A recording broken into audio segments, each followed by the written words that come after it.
Hello friends,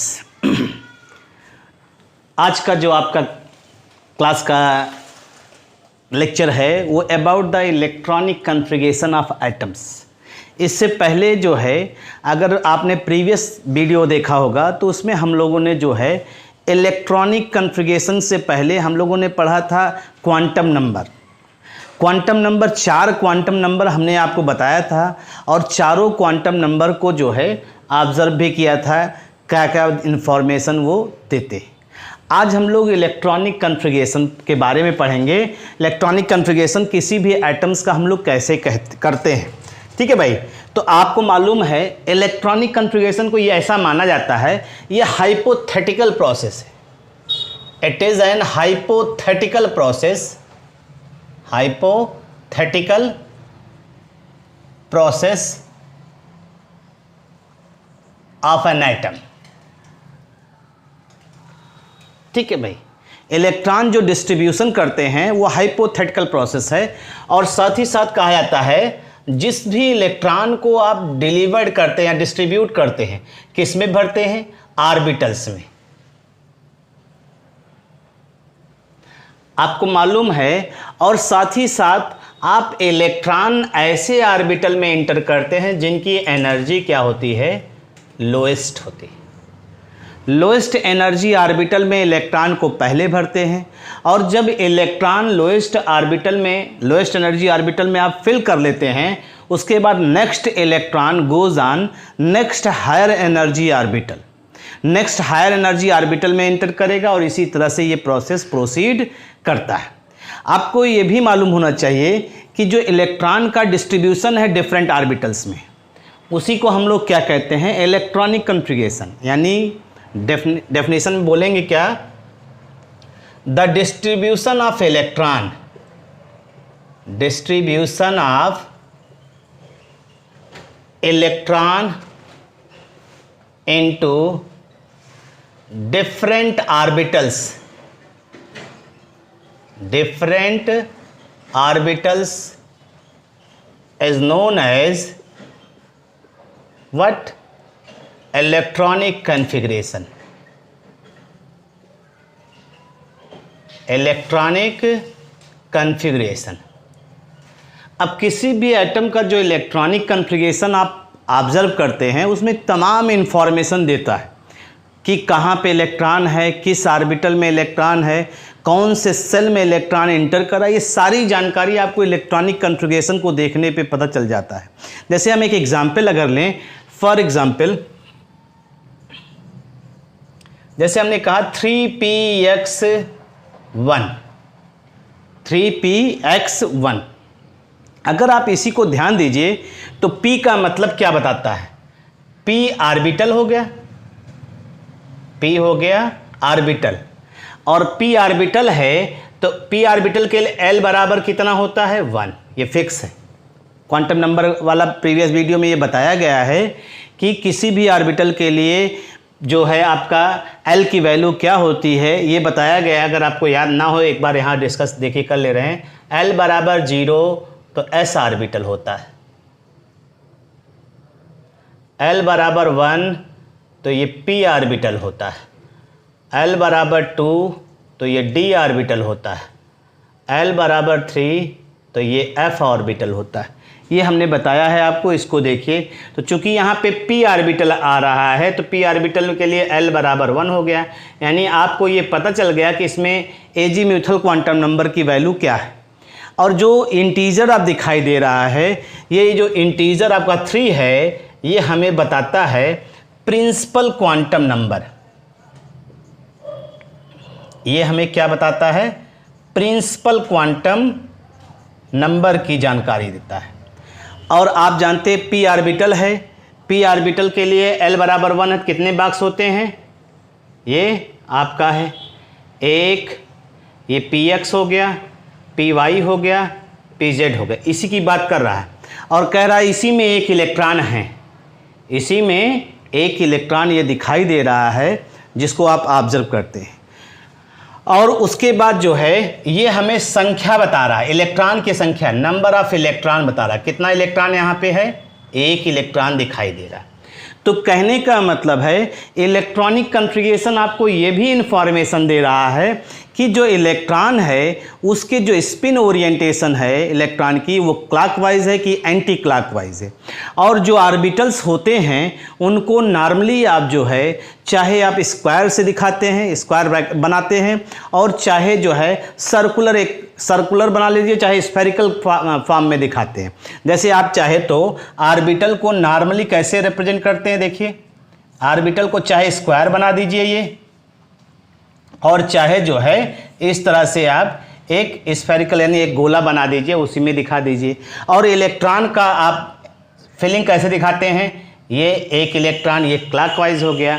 अगर दूसरा electron भरना चाहते हैं इसी ऑर्बिटल में तो वो कैसा जाएगा, एंटी क्लॉकवाइज। ये कंडीशन है, ये शर्तें हैं जो आगे धीरे धीरे आप पढ़ेंगे, जिनकी सहायता से हम लोग इस चीज़ को ऑब्जर्व करते हैं। तो हमने कहा इलेक्ट्रॉनिक कॉन्फ़िगरेशन ऑफ एटम के बारे में, क्या होता है, कैसे होता है, और इलेक्ट्रॉनिक कॉन्फ़िगरेशन किसे कहते हैं, और इलेक्ट्रॉनिक कॉन्फ़िगरेशन हमें क्या जानकारी देता है, ये चीज़ें हमने इसमें आपको बताया। ठीक है, अब इसके बाद चलते हैं इसमें जो आपको जिस प्रिंसिपल को फॉलो करते हुए इलेक्ट्रॉनिक कॉन्फ़िगरेशन हम लोग पढ़ते हैं, उसको हम लोग पहला प्रिंसिपल जो लेंगे वो आहबाउ प्रिंसिपल यूज करते हैं। आहबाउ प्रिंसिपल की सहायता से हम लोग इसको ऑब्जर्व करने चल रहे हैं, जिसको आप धीरे धीरे देखेंगे और जिसके बारे में धीरे धीरे आप इंफॉर्मेशन डिलीवर करेंगे और आपको भी आइडिया होगा। और थोड़ा सा इसमें हम आपको ट्रिक भी बताएंगे कैसे नॉर्मली हम लोग पढ़ते भी हैं। तो पहला ये प्रिंसिपल आहबाउ प्रिंसिपल।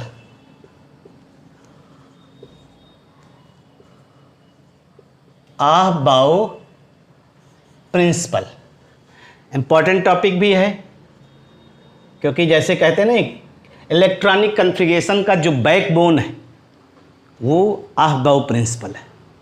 ठीक है, आप इलेक्ट्रॉनिक कॉन्फ़िगरेशन इसकी सहायता से ही कर सकते हैं, और इसके लिए आपको जानना पड़ेगा इन्होंने कहा क्या। तो जैसे आहबाउ नाम दिखाई दे रहा, आहबाउ को हम लोग कहते हैं ये किसी, जैसे हम लोग गांव में देहातों में कैसे कहते हैं बाबूजी बाबूजी बाबूजी बोलते हैं, बाबूजी बाबूजी, तो ये किसी के बाबूजी नहीं। पहली चीज़ तो ये जान लीजिए, आहबाउ किसी के बाबूजी नहीं हैं। आहबाउ एक जर्मन वर्ड है जिसका मतलब होता है बिल्डिंग। आहबाउ क्या है, आहबाउ एक जर्मन वर्ड है, इज ए जर्मन वर्ड। क्या कहता है इसकी बात दूसरी बात है, अभी पहले जर्मन वर्ड है, ये ध्यान रखिएगा, और जिसका मतलब होता है बिल्डिंग अप। बिल्डिंग अप जिसका मतलब होता है बिल्डअप करना। बिल्डअप करना क्या, आप इलेक्ट्रॉन का डिस्ट्रीब्यूशन बिल्ड करते हैं, और इलेक्ट्रॉन का डिस्ट्रीब्यूशन करने के लिए सबसे पहला काम आप क्या करते हैं, इलेक्ट्रॉन को सबसे पहले लोएस्ट एनर्जी ऑर्बिटल में एंटर कराते हैं। तो इनके हिसाब से क्या है, according to this principle electrons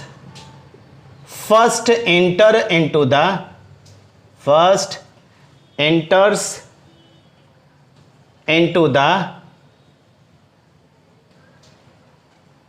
lowest energy orbital.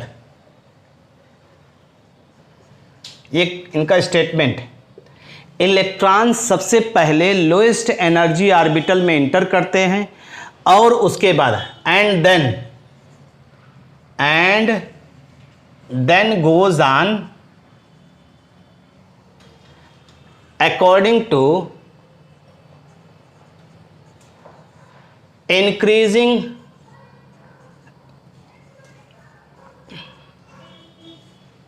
Energy level. कहने का मतलब है इलेक्ट्रॉन सबसे पहले जो है वो लोएस्ट एनर्जी ऑर्बिटल में एंटर करता है, लोएस्ट एनर्जी ऑर्बिटल में एंटर करता है, और जब वो पूरा भर जाता है तब वो नेक्स्ट हायर एनर्जी ऑर्बिटल में एंटर करता है। तो ये पहली शर्त है कि इलेक्ट्रॉन पहले लोएस्ट एनर्जी ऑर्बिटल में भरे। तो आपको ये मालूम है, हम लोग जो ऑर्बिटल पढ़ेंगे, एस पढ़ेंगे, पी पढ़ेंगे, डी पढ़ेंगे, एफ पढ़ेंगे, और एस में मैक्सिमम इलेक्ट्रॉन कितने हो सकते हैं, 2। पी में मैक्सिमम इलेक्ट्रॉन कितने हो सकते हैं, 6। डी में मैक्सिमम इलेक्ट्रॉन कितने हो सकते हैं 10 और एफ में मैक्सिमम इलेक्ट्रॉन कितने हो सकते हैं 14। ये कंडीशन फिक्स है, मतलब यस ऑर्बिटल अगर पूरा भर गया तभी वो पी में आएगा, पी के बाद फिर डी में जाएगा, डी के बाद एफ में जाएगा। आपका सीक्वेंस तो यही होना चाहिए। लेकिन इसके लिए इन्होंने एक फार्मूला बनाया, एक डायग्राम बनाया। उस डायग्राम के हिसाब से इन्होंने कहा कि इलेक्ट्रॉन पहले जाएगा कहाँ, और जाने के लिए उनके उस फार्मूले को देखिए। फिर उसी फार्मूले का हम आपको एक सुपर ट्रिक बताएंगे जिसकी सहायता से आप इलेक्ट्रॉनिक कॉन्फ़िगरेशन को पढ़ने में आपको असुविधा नहीं होगी। तो इसको हटाते हैं, इसकी सहायता से जो है नेक्स्ट देखा जाता है। अगर आपको आ जाएगा तो फिर आगे की बात होगी। तो इन्होंने जो डिस्ट्रीब्यूशन किया वो बनाया कैसे, 1s 2s 3s 4s 5s 6s 7s 2p 3p 4p 5p 6p 7p 3d 4d 5d 6d और 4f 5f। इसके बारे में कहा जाता है ये सीक्वेंस आपको मालूम होना चाहिए, और अगर आप इसको मालूम नहीं है तो इसको सीखने का भी प्रयास करिए। और सीखने के बाद भी बहुत से लोग काफ़ी सोचते लगते क्या इसको कैसे याद किया जाए, फिर वो लिखना शुरू करते हैं और लिख करके फिर देखते हैं कौन सा ऑर्बिटल किसके बाद आ रहा है। ठीक, तो देखिए हम लोग हमेशा पीछे से चलेंगे भाई। पहले कौन सा ऑर्बिटल कट हो रहा है, एस, तो इसका मतलब पहले 1s आएगा, और s में मैक्सिमम इलेक्ट्रॉन जब 2 भर जाएगा तभी आप 2s की देखिए। फिर उसके बाद पीछे चलिए, फिर चल रहे हैं, पीछे से 2s आ रहा है, फिर पीछे से चलिए 2p आ रहा, फिर 3s आ रहा, फिर पीछे से चलिए 3p 4s आ रहा, फिर 3d 4p 5s आ रहा है, फिर 4d 5p 6s आ रहा है, और इसी तरह से 4f 5d 6 ये आ रहा है आपका, और लास्ट में कौन आ रहा है, ये इनका सीक्वेंस है। ये इनका जो सीक्वेंस है ये आपको याद होना चाहिए। एक बार देखिए, चाहे तो इसका स्क्रीनशॉट लेकर के इसको देखिए, ऑब्जर्व करिए, इसके बारे में आप इंफॉर्मेशन कलेक्ट कर सकते हैं। ठीक है भाई, तो पहले देखिए कौन सा ऑर्बिटल आएगा, 1s, फिर 2s, फिर 2p, 3s, 3p, 4s, 3d, 4p, 5s, फिर 4d, 5p, 6s, फिर 4f, 5d, 6p, 7s, फिर 5f, 6d, 7p, लास्ट में 7p आएगा। जितने भी एलिमेंट्स हैं आप उनका इलेक्ट्रॉनिक कॉन्फ़िगरेशन इसकी सहायता से आप कर सकते हैं। इसमें बहुत ज़्यादा आपको प्रॉब्लम नहीं होनी चाहिए, इसमें कोई दिक्कत आपको नहीं महसूस होगी। इसको आप ऑब्जर्व कर सकते हैं। अगर इसको बना लिया हो तो अब इसी का हम एक साइड ट्रिक देखते हैं। अगर वो साइड ट्रिक आपको याद हो जाए तो उसी तरह से करिए, कोई दिक्कत नहीं। तो इसको हम हटाते नहीं, इसको बगल में ही रख लेते हैं और इसी के बगल में ही देखते हैं। जैसे हम एक राइम लिख रहे हैं, एक पोएम लिख रहे हैं, उसको सुनिए और उसकी सहायता से, जैसे देखिए, स्कूल स्कूल, ये बोला स्कूल स्कूल, फिर क्या बोलना है, public school public school, public school बोल रहे हैं। फिर बोल रहे हैं Delhi public school, Delhi public school, और फिर ऐसे इसको रिवर्स मतलब रिपीट कर दीजिए, ये हो गया। फिर फाड़ू फाड़ू दिल्ली पब्लिक स्कूल, इसी को रिपीट करना है। जहाँ ये कर दिया वो रिपीट करना है भाई, ध्यान रखिएगा। तो हमने ये राइम एक आपके लिए तैयार किया, इसको इसी की बात कर रहे हैं। क्या बोल रहे हैं, स्कूल स्कूल पब्लिक स्कूल, फिर दिल्ली पब्लिक स्कूल, फिर दिल्ली पब्लिक स्कूल, जहाँ पे ये डैश किया वहाँ रिपीट करना है। फिर फाड़ू दिल्ली पब्लिक स्कूल, फाड़ू दिल्ली पब्लिक स्कूल, ये स्कूल यस को रिप्रेजेंट कर रहा है, पब्लिक जो है पी को रिप्रेजेंट कर रहा है, दिल्ली जो है डी को रिप्रेजेंट कर रहा है और फाड़ू जो है एफ को रिप्रेजेंट कर रहा है। अगर इसी हिसाब से हम लोग इसको ऑब्जर्व करें तो ये आ जाएगा school school, public school, public school, public school, public school. ठीक है भाई, ये आपका आ जा रहा है पब्लिक स्कूल, पब्लिक स्कूल, यहाँ पे 2 बार पब्लिक स्कूल, फिर दिल्ली पब्लिक स्कूल, फिर दिल्ली पब्लिक स्कूल 2 बार हुआ, फिर फाड़ू दिल्ली पब्लिक स्कूल, दिल्ली, थोड़ा सा इसमें जगह कम पड़ रही है, थोड़ा सा इसको हम इधर लिख देते हैं जिससे आपको आइडिया हो जाए, क्योंकि इसमें अल्फ़ाबेट भी दिखाना है आपको। School school, public school, public school, Delhi public school, Delhi public school, फाड़ू दिल्ली पब्लिक स्कूल, फिर फाड़ू दिल्ली पब्लिक स्कूल। ये आपका आ गया। ये पूरा का पूरा जो है आपका ये राइम सेट हो रहा है। अब देखिए ये चीज़ हमने बना दिया, तो यहाँ पे हमने क्या पढ़ा देख लीजिए, स्कूल स्कूल, पब्लिक स्कूल, इसी को 2 बार रिपीट करना, फिर पब्लिक स्कूल, पब्लिक स्कूल, ध्यान दीजिएगा नहीं तो आप इस चीज़ को छोड़ दें। फिर यहाँ पे दिल्ली पब्लिक स्कूल, फिर इसी को रिपीट, अब यहाँ जगह नहीं है इसलिए इसको रिपीट लिख देना है, रिपीट में यही आएगा दिल्ली पब्लिक स्कूल, फिर ये फाड़ू दिल्ली पब्लिक स्कूल, ये 4 आ रहा है, एफ डी पी और यस आ रहा है, तो इसको भी रिपीट आपको करना है, ये ध्यान रखिएगा।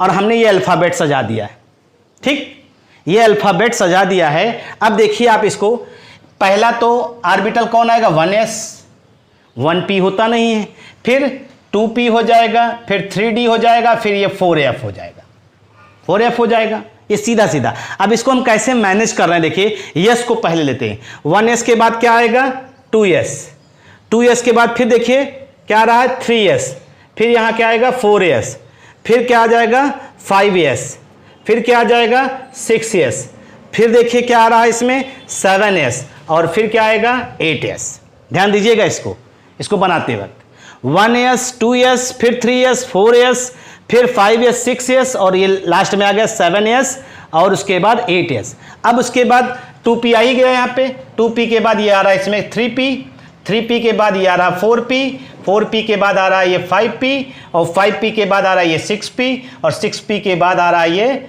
7p। ये सीक्वेंस हो गया। d का देखिए, d के बाद 3d के बाद आ रहा है 4d, 4d के बाद आ रहा है ये 5d और 5d के बाद आ रहा है ये 6d। ये हो गया। फिर 4f के बाद क्या आ जाएगा 5f, बस बाकी सब हो गया। बाकी आपका ये पूरा का पूरा सीक्वेंस हो गया। यानी पहले आप 1s में आते हैं, ये सीक्वेंस जो बना उसी हिसाब से चलना है आपको। पहले 1s फिर 2s फिर 2p 3s 3p 4s 3d 4p 5s 4d 5p 6s 4f 5d 6p 7s 5f 6d 7p और 8s। इस तरह से जितने भी एलिमेंट आपके पीरियोडिक टेबल में हैं सारे के इलेक्ट्रॉनिक कॉन्फ़िगरेशन आप तैयार कर सकते हैं। और आपको इसको ध्यान देने की जरूरत भी नहीं पड़ेगी कि आखिर हमारा इसके बाद कौन सा आ रहा है। अगर आपके दिमाग में थोड़ा सा इस राइम को आप तैयार कर लीजिए तो उस चीज़ को, उस इलेक्ट्रॉनिक कॉन्फ़िगरेशन को आप आसानी से बता सकते हैं और बच्चों के लिए भी काफ़ी सुविधा होगी, बच्चों को भी याद करने में काफ़ी सुविधा होगी।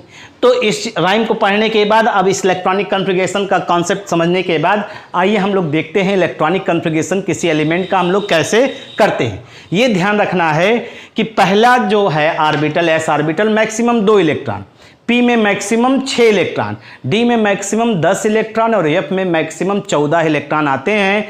जब भी जो ऑर्बिटल भरेंगे पूरा भरने के बाद ही आगे चलना है, बिना उसको पूरा भरे आप आगे जाएंगे तो वो आपका प्रिंसिपल का जो है, जो उसका प्रिंसिपल, जिस प्रिंसिपल के हिसाब से इलेक्ट्रॉनिक कॉन्फ़िगरेशन कर रहे हैं उसको वो वायलेट कर रहे हैं। मतलब उसके रूल्स को आप फॉलो नहीं कर रहे हैं, वो आपका जो है गलत माना जाएगा, ये ध्यान रखिएगा। तो किसी भी प्रिंसिपल को करने से, किसी भी इलेक्ट्रॉनिक कॉन्फ़िगरेशन को करने से पहले इससे रिलेटेड जो प्रिंसिपल है उसको जरूर से ज़रूर आप थोड़ा तैयार करिए। तो आइए देखते हैं। बहुत छोटा, सबसे पहला एलिमेंट हाइड्रोजन। एक atomic number is equal to the electron. तो पहला ऑर्बिटल कौन सा आ रहा है? एस। स्कूल आ रहा है। स्कूल में मैक्सिमम इलेक्ट्रॉन कितने भर सकते हैं? एक। तो 1s हो गया और ये 1 इलेक्ट्रॉन हो गया। इसके बाद हीलियम आ रहा है। हीलियम का एटॉमिक नंबर 2, तो 1s आएगा ही, और इसमें 2 इलेक्ट्रॉन मैक्सिमम भर सकते हैं ना, ये। अब ये पूरा हो गया। अब जो तीसरा इलेक्ट्रॉन आएगा, इसके बाद वाला जो दूसरा स्कूल आएगा, हीलियम, फिर लिथियम। लिथियम का एटॉमिक नंबर 3, तो ये पहला हो गया 1s2 और दूसरा हो गया 2s1। ठीक है भाई। अब थोड़ा सा और आगे चलते हैं, बहुत छोटा छोटा लेने से कोई मतलब। Hydrogen, helium. अब कार्बन पे आते हैं। कार्बन का 6 की बात करते हैं। तो इलेक्ट्रॉनिक कॉन्फ़िगरेशन देखिए, 1s2, 2s2 और 2p2। पहला इस देखिए, 2 इसमें आया, 2 पूरा हो गया, फिर 2 इसमें आया, 4 हो गया, 4 के बाद फिर इसमें आया, 6 इसमें हो सकते हैं। अभी 2 ही आपके पास था तो 2 इलेक्ट्रॉन भर दिया आपने। ऐसे आप आइए और देख लीजिए, सोडियम 11 देखते हैं। सोडियम 11 का electronic configuration 1s2, 2s2, 2p6। अरे भाई 2, 2, 4, 6, 10 हो गया, यानी 2p तक आ गए आप। 2p के बाद कौन सा आ रहा? 3s। 3s में कितना बचा? 1 इलेक्ट्रॉन, तो 1 बना दिया आपने। ये हो गया सीधा सीधा आपका। ऐसे आइए फास्फोरस का। फास्फोरस का 15 होता है। 15 अगर होता है तो आप इसको 15 होता है तो इसको सीधे सीधे कर लीजिए। 1s2, 2s2, 2p6, 3s2, 3p। कितना हो गया? 2, 2, 4, 6, 10, 10, 2, 12, 12 और 3, 15, ये आ जाएगा। इसी तरह कैल्शियम का कर लेते हैं 20। 1s2, 2s2, 2p6, 3s2, 3p6, 18 हो गया होगा। 2, 2, 4, 6, 10, 2, 12, 6, 18। और इसके बाद 3p के बाद क्या आ रहा है? देखिए भाई, 3p के बाद 4s आ रहा है, तो 4s2 ये हो गया आपका। ये पूरा 20 तक का, 20 तक के एलिमेंट्स का आप इलेक्ट्रॉनिक कॉन्फ़िगरेशन आपको आ गया होगा हमारे ख्याल से। अगर इस राइम को थोड़ा सा ध्यान देंगे तो इस हिसाब से आप इलेक्ट्रॉनिक कॉन्फ़िगरेशन, चूँकि हम लोग 20 तक अभी जोर मार रहे हैं, लेकिन 20 के बाद जैसे 21वें पे चलते हैं हमारा डी ब्लॉक शुरू हो जाता है, और डी ब्लॉक का इलेक्ट्रॉनिक कॉन्फ़िगरेशन थोड़ा सा चेंज हो जाता है। डी ब्लॉक का इलेक्ट्रॉनिक कॉन्फ़िगरेशन चेंज होने का हमारा मकसद क्या है, यहाँ पे क्या चीज़ है, कैसे चेंज होता है, उसी को आइए देखते हैं। उसमें क्या रीअरेंजमेंट होता है, किस तरह से चेंजेस होते हैं, उसको ऑब्जर्व करने का प्रयास करते हैं। ठीक है भाई। तो हमारे ख्याल से राइम में कोई दिक्कत तो है नहीं। एक बार देख लीजिए, राइम में अगर कोई प्रॉब्लम आपको लग रही हो तो आप अपनी बात रख सकते हैं, बहुत बड़ी बात नहीं है इसमें। ठीक है भाई। ठीक है, तो राइम हटाते वक्त राइम भी बोलते चलते हैं। अच्छा तो हम चलते हैं, फिर कब मिलोगे, जब तुम कहोगे जुमेरात को। अच्छा तो हम चलते हैं, फिर कब मिलोगे, जब तुम कहोगे। ये चीज़ हो गया आपका। ठीक है भाई। अब आइए देखते हैं, हम लोग चल रहे हैं कॉन्फ़िगरेशन मोर देन 21 ले रहे हैं। इलेक्ट्रॉनिक कॉन्फ़िगरेशन ऐसे एलिमेंट का कर रहे हैं, electronic configuration more than 21 atomic number, या कह सकते हैं मोर देन 21 इलेक्ट्रॉन। अगर आप इसको ध्यान दीजिए, इसके आधार पे आप करेंगे। तो हम पहला लेते हैं स्कैंडियम 21। आपको याद होगा 3D सीरीज जो है स्टार्ट होती है, 3D सीरीज स्कैंडियम 21 से जिंक 30 तक है। ठीक। अगर आप इसको याद करने का ट्रेंड याद हो तो हमने इसको बोला है, स्कूटी वाली कार में फरार कोई न कब जाने। स्कूटी वाली कार में फरार कोई न कब जाने, ये इसका बोलने का सीक्वेंस है जिसके हिसाब से आप एलिमेंट का जो है नाम आसानी से एडजस्ट कर सकते हैं। स्कूटी रिप्रेजेंट कर रहा है SC जो है स्कैंडियम को, TI जो है टाइटेनियम को, स्कूटी। ठीक है भाई, ऐसे डी ब्लॉक का है। जब आप डी ब्लॉक कभी पढ़ेंगे तो आपको सारे एलिमेंट्स का हम सीक्वेंस क्या नाम है, कैसे उसका राइम पड़ा हुआ है, ये सब चीज़ें ट्रिक आपको बता देंगे। लेकिन अभी इसी को देखिए, तो इसका अगर इलेक्ट्रॉनिक कॉन्फ़िगरेशन करते हैं तो वही sequence 1s2 2s2 2p6 3s2 3p6 4s2, ये 20 तक हो गया भाई। 20 तक यहाँ पे वही सीक्वेंस है, इसमें कोई दिक्कत नहीं है। अब 4s के बाद आता है 3d1, 21 होता है ना 3d1, डी में 10 इलेक्ट्रॉन भरते हैं। लेकिन यहाँ पे एक चीज़ कहा जाता है, एक बात यहाँ पे आपसे शेयर करनी चाहते हैं हम भी, कि जो इलेक्ट्रॉन की बात करते हैं डी ब्लॉक में, उसमें प्रिंसिपल जो सेल आपका प्रिंसिपल क्वांटम नंबर है उसको सेम करते हैं। जैसे देखिए, 1 वाला एक साथ, 2 वाला एक साथ, 3 वाला एक साथ आएगा और 4 वाला एक साथ आएगा। तो इसको हम लोग रीअरेंज करके लिखते हैं, और रीअरेंज करके लिखने का एक मतलब हो जाता है कि फिर ये बाहर वाला सेल ये कहलाएगा, बाहर वाला सेल ये कहलाएगा। जब ये बाहर वाला सेल हो जाएगा तो फिर आप नॉर्मली ऑब्जर्व कर लेंगे इसको। तो अगर आफ्टर रीअरेंजमेंट हम दिखाते हैं, आफ्टर रीअरेंजमेंट, तो ये हो जाएगा स्कैंडियम का 1s2 2s2 2p6 3s2 3p6 और 3d1 आ जाएगा पहले, और 4s2। अब ये जो है आपका आउटर सेल हो गया, आउटर मोस्ट सेल हो गया, ये आउटर मोस्ट सेल हो गया। अब देखिए, 1 वाला एक साथ, यानी फर्स्ट सेल में 2 इलेक्ट्रॉन, दूसरे सेल में कितने इलेक्ट्रॉन हो गए 6 2 8, और तीसरे सेल में कितना होता है 2 6 2 8 10 18 होता है ना, अभी एक ही आया यहाँ पे।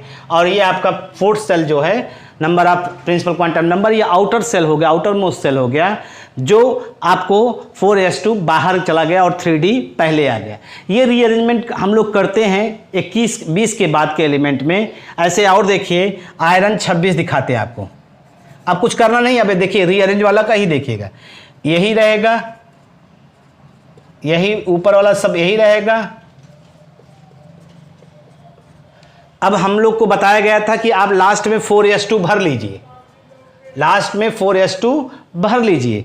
2 2 4 6 10 2 12 6 18 2 20 हो गया। अब बचा कितना 26 है, 26 है तो 3d बीच में आएगा, उसमें 6 भर लीजिए, बस हो गया।